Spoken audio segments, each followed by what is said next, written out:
परिषद शाळा गोजवाडा येथे वीर बाल दिवस साजरा करण्यात आला। यावेळी मुख्याध्यापक घुले हे अध्यक्षस्थानी होते, तर प्रमुख पाहुणे म्हणून जाणीव संघटना वंचित विकास संस्थेचे राम लगाडे यावेळी उपस्थित होते।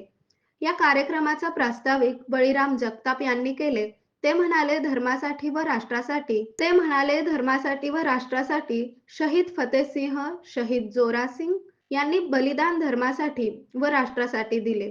यावेळी शीख धर्माच्या कामगिरीबाबत त्यांनी आपले विचार मांडले। त्यानंतर जाणीव संघटनेचे जिल्हाध्यक्ष राम लगाडे यांनी वीर बाल दिवसाच्या निमित्त मुलांना मार्गदर्शन केले। व्यक्तिमत्व विकास, संवाद कौशल्य, नेतृत्व कौशल्य यावर मार्गदर्शन केले। यानंतर विद्यार्थ्यांसाठी अभिरुची वर्ग घेऊन खेळ, गाणी, गोष्टी शिकवल्या। यावेळी या कार्यक्रमाला भारत काशीद अस्वले, नामदेव कावळे इत्यादींनी परिश्रम घेतले। त्याचप्रमाणे 100 ते 150 विद्यार्थी व विद्यार्थिनी या कार्यक्रमाला उपस्थित होते।